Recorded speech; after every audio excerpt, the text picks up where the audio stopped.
Bismillahirrahmanirrahim. My name is Muhammad Sufyan and I am physics teacher. अस्सलाम वालेकुम dear student. आज हम discuss करने जा रहे हैं lecture number 5 electrical properties of solid. Electrical properties of solids क्या होती हैं? इंपॉर्टेंट पॉइंट पहले अंडरस्टैंड करते हैं। The electrical properties of solid determine its ability to conduct electricity. Electrical property ये डिटरमिन करती हैं कि किसी मटेरियल की या किसी सॉलिड की कितनी एबिलिटी है इलेक्ट्रिक करंट कंडक्ट करने की। अब ये जो इलेक्ट्रिकल कंडक्शन है इसको डिस्क्राइब करने के लिए डिफरेंट थ्योरीज पेश की गई। उनमें जो इंपॉर्टेंट थ्योरीज हैं वो हम अंडरस्टैंड करेंगे और जो थ्योरीज फेल हुई हैं उनकी रीजन तो अंडरस्टैंड नहीं करेंगे, जस्ट हम एक कमेंट करके नेक्स्ट थ्योरीज को अंडरस्टैंड कर लेंगे। The conventional free electron theory is based on Bohr model failed to explain completely the vast diversity in the electrical behavior of solids. एक थ्योरी थी बच्चों, कॉन्वेंशनल फ्री इलेक्ट्रॉन थ्योरी थी जो depend करती थी बोहर मॉडल के ऊपर और वो फेल हो गई थी, कंप्लीटली फेल हो गई थी vast diversity in electrical behaviour of solids explain करने में। मतलब कि एक बहुत बड़ी रेंज थी मटेरियल्स की और उनकी इलेक्ट्रिकल बिहेवियर्स की, उसको एक्सप्लेन नहीं कर पाई थी। उसके बाद बच्चों एक थ्योरी पेश की गई, the energy band theory based on wave mechanical model has been found successful in resolving this problem. जो प्रॉब्लम ये सॉल्व नहीं कर पाई थी, कन्वेंशनल फ्री इलेक्ट्रॉन थ्योरी जो प्रॉब्लम सॉल्व नहीं कर पाई थी, उसे फिर एनर्जी बैंड थ्योरी ने एक्सप्लेन किया। अब एनर्जी बैंड थ्योरी क्या थी, हम इसको डिस्क्राइब करते हैं। सबसे पहले हम एक एनर्जी डायग्राम अंडरस्टैंड करते हैं। सपोज करते हैं हमारे पास एक एटम है और वो आइसोलेटेड है, और जब वो एटम आइसोलेटेड होगा उसके तमाम शेल्स एक एक लाइन को शो करेंगे। उसका इनर शेल एक लाइन शो करेगा, उसका इंटरमीडिएट शेल एक लाइन शो करेगा, उसका आउटर मोस्ट शेल भी एक लाइन शो करेगा। इट मीन कि उसका एक जो शेल है एटम का वो एक लाइन को रिप्रेजेंट करेगा। सपोज करते हैं कि हमने एक एटम अज्यूम किया है, दैट इज वन, और वो एक लाइन शो कर रहा है, उसके जो शेल हैं वो एक लाइन शो कर रहे हैं। अगर मैं दो एटम सपोज करूंगा तो अब एक एटम की न्यूक्लियस का इन्फ्लुएंस दूसरे एटम के इलेक्ट्रॉन्स के ऊपर पड़ेगा और दूसरे इलेक्ट्रॉन की न्यूक्लियस का इन्फ्लुएंस पहले एटम के इलेक्ट्रॉन्स के ऊपर पड़ेगा, जिससे उसके शेल स्प्लिट हो जाएंगे। मतलब एक एटम के तमाम शेल स्प्लिट हो जाएंगे। अगर तो दो एटम हम करीब लेकर आए हैं तो हर शेल टू लाइंस में या टू शेल में कंप्लीट स्प्लिट हो जाएगा। उसे बोलते हैं डिस्क्रीट एनर्जी लेवल। किसी एक शेल का टू डिस्क्रीट लाइंस में कन्वर्ट हो जाना क्या कहलाता है? Splitting of shell. और ये शेल डिस्क्रीट एनर्जी लेवल्स में कन्वर्ट होते हैं और इन एनर्जी लेवल्स को हम डिस्क्रीट एनर्जी स्टेट भी कह सकते हैं और इन्हें परमिजिबल एनर्जी स्टेट कहते हैं क्योंकि इसमें इलेक्ट्रॉन एग्जिस्ट कर सकते हैं। ऐसे ही अगर हम तीन एटम करीब करीब लेके आते हैं तो हर एक एटम का हर एक शेल तीन तीन लाइन में कन्वर्ट हो जाएगा। अगर चार एटम लेके आएंगे तो फोर लाइंस में, फाइव एटम करीब करीब लेके आएंगे तो फाइव लाइंस में एक शेल स्प्लिट होगा। सिक्स एटम लेकर आएंगे तो हर शेल सिक्स लाइंस में कन्वर्ट होगा। अच्छा, अगर मैं एन एटम करीब करीब ले आऊं तो हम देखेंगे कि ये लाइंस इतनी करीब हो जाएंगी कि इनको डिफरेंशिएट करना मुश्किल हो जाएगा, तो वो एक बैंड बन जाएगा। और ये क्लोजली पैक्ड स्पेस लाइन होंगी, इनको डिफरेंशिएट करना मुश्किल हो जाएगा, लेकिन होंगे ये डिस्क्रीट। डिस्क्रीट का मतलब फिक्स वैल्यू एनर्जी, इसकी एनर्जी फिक्स हो, तो वो बन जाएगा बैंड। तो इसी बेस पर हमने इस थ्योरी का नाम रखा एनर्जी बैंड थ्योरी। अब देखेंगे कि एनर्जी बैंड थ्योरी क्या है, इसकी थोड़ी सी डिस्क्रिप्शन मैंने यहाँ पर लिखी है simply. When the number of atoms are brought together as in a crystal, अगर हम बहुत ज्यादा एटम्स करीब करीब ले आए जैसा कि क्रिस्टल में होता है ना, they interact with one another, और वो आपस में इंटरेक्ट करेंगे। एक एटम की न्यूक्लियस दूसरे के इलेक्ट्रॉन के ऊपर इन्फ्लुएंस लगाएगी, दूसरे की न्यूक्लियस पहले के ऊपर, तीसरे के ऊपर, चौथे के ऊपर, ऐसे influence लगाएंगी. As the result, each energy level split up into several sub levels. मतलब एक जो सब लेवल होगा या एक लेवल होगा वो सेवरल सब लेवल्स में क्या हो जाएगा, स्प्लिट हो जाएगा. और इन सब लेवल्स को डिस्क्रीट परमिजिबल एनर्जी स्टेट्स भी कहते हैं. A group of such energy the group of such sub levels are called an energy band. अब उसका ग्रुप जो होगा वो क्या बन जाएगा, बैंड बन जाएगा. नेक्स्ट बच्चों है उस बैंड्स की टाइप्स हैं. सबसे पहला बैंड हम सीखेंगे वैलेंस बैंड. वैलेंस बैंड क्या होता है, बॉटम से टॉप की तरफ एनर्जी इंक्रीज होती है. ठीक है, तो सबसे पहले हमारे पास है valence band. What is valence band? The electron in the outer most shell of an atom are called valence electron. किसी एटम के आउटर मोस्ट शेल के इलेक्ट्रॉन्स को हम क्या बोलते हैं, वैलेंस इलेक्ट्रॉन बोलते हैं. To the energy band occupied by valence electron is called valence band. ऐसा बैंड जो वैलेंस इलेक्ट्रॉन ऑक्यूपाई करता है उसे हम वैलेंस बैंड कहते हैं. The valence band may be either completely filled or partially filled with the electron but can never be empty. Valence band कभी भी खाली नहीं हो सकता. अगर ये खाली होगा तो ये वैलेंस बैंड नहीं होगा. वैलेंस बैंड या तो completely filled होगा या ये partially filled होगा. और वैलेंस बैंड हमेशा वैलेंस इलेक्ट्रॉन को ही ऑक्यूपाई करता है. इसके बाद बच्चों हमारे पास है फॉरबिडन बैंड. वैलेंस बैंड से ऊपर ना एक गैप होता है जहां पर किसी किस्म की एनर्जी स्टेट्स नहीं होती. उस गैप को हम कहते हैं फॉरबिडन बैंड. अभी उसकी विड्थ शो की जा रही है और इसका नाम है forbidden band. The energy bands are separated by gaps in which there is no energy level. Such energy gap are called forbidden gap.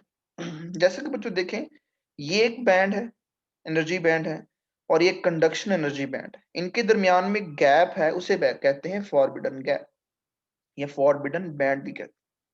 अब इस फॉरबिडन बैंड से ऊपर एक नया बैंड है, that is called conduction band. अब इसमें electron freely move कर सकते हैं independently.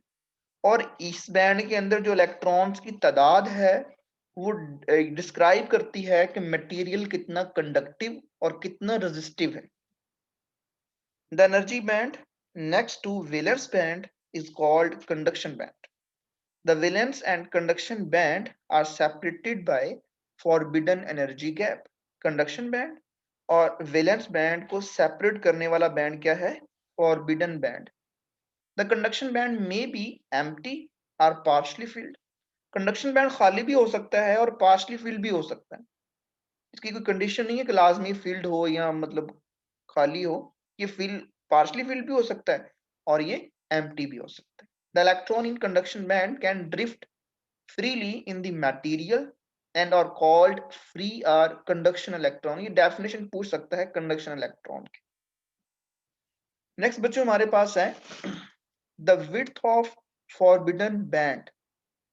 The width of forbidden energy gap या energy band between valence and conduction band decide whether a material is a conductor, insulator or a semiconductor. अच्छा बच्चों, जो हमारे पास फॉरबिडन एनर्जी गैप था उसकी जो विड्थ है वो ये डिसाइड करेगी कि कोई मटेरियल कंडक्टर है या इंसुलेटर है या सेमीकंडक्टर. सबसे पहले हम अंडरस्टैंड करेंगे इंसुलेटर को.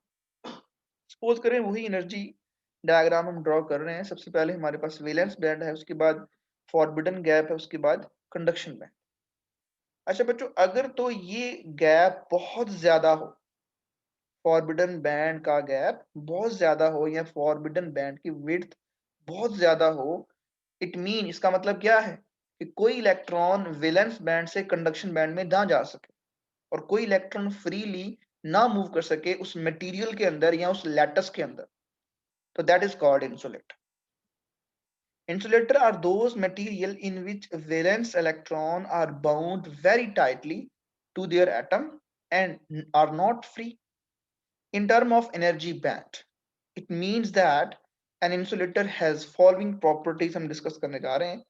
N empty conduction band, no free electron, conduction band में कोई इलेक्ट्रॉन भी नहीं होगा जो फ्रीली मूव कर सके और इलेक्ट्रिसिटी को कंडक्ट करवा सके।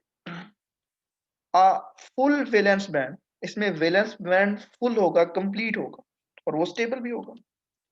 A large energy gap, it mean जो फॉरवर्डन बैंड है इसकी विड्थ बहुत ज्यादा होगी, कोई इलेक्ट्रॉन इसको क्रॉस ही नहीं कर पाएगा। Several electron volt between them. इसके बाद बच्चों हमारे पास है कंडक्टर। कंडक्टर सीखने के लिए अगेन हमारे पास वही एनर्जी डायग्राम है, लेकिन इसमें थोड़ी सी चेंज कर देंगे। ये हमारे पास वैलेंस बैंड, अब ये हमारे पास है कंडक्शन बैंड। आप देख रहे हैं कि वैलेंस बैंड और कंडक्शन बैंड ओवरलैप कर चुके हैं और इनकी ओवरलैपिंग विड्थ ये दिखाई गई। इसका क्या मतलब है कि फ्रीली वैलेंस बैंड के अंदर इलेक्ट्रॉन फ्रीली और इजीली कहाँ जा सकते हैं, कंडक्शन बैंड में जा सकते हैं, विदाउट एनी एनर्जी गैप। उन्हें कोई एनर्जी की जरूरत ही नहीं होगी कि उसे कंडक्शन बैंड में जाने के लिए एनर्जी रिक्वायर हो, वो फ्रीली जा सकते हैं और वो फ्रीली मूव कर सकते हैं कंडक्शन बैंड के अंदर। इसीलिए कंडक्टर में इजीली इलेक्ट्रिसिटी पास कर जाती है। ये डॉट शो कर रहे हैं वैलेंस बैंड के अंदर इलेक्ट्रॉन्स, और ये बिल्कुल इजीली किस में जा सकते हैं, कंडक्शन बैंड में जा सकते हैं। कंडक्टर आर दोस मटेरियल, यहाँ पर लिख सकते हैं, which have plenty of free electrons for electrical conduction. In term of energy band, conductor are those material in which valence and conduction band largely overlap each other. There is no physical distinction between the two bands, which ensures the availability of free electron. That is why the conductor are easily conduct electricity, क्योंकि यहाँ पर electron easily available है और वो freely move कर सकते हैं, इसीलिए ये इलेक्ट्रिसिटी इसीलिए इसमें आसानी से गुजर सकती है, पास कर सकती है। नेक्स्ट बच्चों हमारे पास है सेमीकंडक्टर। वही डायग्राम देख रहे हैं आप लोग, लेकिन अब इसमें थोड़ा सा डिफरेंस है। इंसुलेटर के केस में ये गैप बहुत ज्यादा था, कंडक्टर में गैप बिल्कुल भी नहीं था बल्कि ओवरलैपिंग हुई थी, और सेमीकंडक्टर में गैप स्मॉल है, थोड़ा सा गैप है लेकिन बहुत ज्यादा नहीं है कि कोई इलेक्ट्रॉन भी वैलेंस शेल से कंडक्शन बैंड के अंदर या वैलेंस बैंड से कंडक्शन बैंड में ना जा सके। इसमें एनर्जी देंगे तो इलेक्ट्रॉन वैलेंस बैंड से कहाँ जाएंगे, कंडक्शन बैंड में जाएंगे। In term of energy bands, semiconductor are those material which at room temperature have following properties. A partially filled conduction band, room temperature पर इसका जो कंडक्शन बैंड होता है वो पार्शली फिल्ड होता है। इसका मतलब इसमें इलेक्ट्रॉन्स की अवेलेबिलिटी होती है जिसकी वजह से इलेक्ट्रिसिटी पास कर सकती है रूम टेम्परेचर। अ पार्शली फिल्ड वैलेंस बैंड, इसमें जो वैलेंस बैंड होता है वो भी पार्शली फिल्ड होता है, ये नहीं है कि वहां कंप्लीटली फिल्ड है और वो इलेक्ट्रॉन जो है वो अपने एटम्स के साथ टाइटली बाउंड है, फ्री नहीं हो सकते, इस ये भी पार्शली फिल्ड होता है। इसके बाद very narrow forbidden energy gap of the order of 1 electron volt between these two band. इसके दरमियान जो गैप है बहुत नैरो है, इजीली इलेक्ट्रॉन वैलेंस बैंड से कंडक्शन बैंड में जा सकते हैं। अब है effect of temperature on conductivity of semiconductor. Semiconductor की जो कंडक्टिविटी है उसके ऊपर टेम्परेचर का क्या इफेक्ट है। सबसे पहले बच्चों देखें, एट 0 केल्विन, 0 केल्विन एब्सोल्यूट को कहते हैं, there are no electron in the conduction band and there valence band is completely filled. It means at 0 Kelvin a piece of germanium or silicon is a perfect insulator। 0 kelvin के ऊपर कोई electron भी conduction band में नहीं होगा और valence band completely filled होगा, तो इट मीन ये परफेक्ट इंसुलेटर बन जाएगा।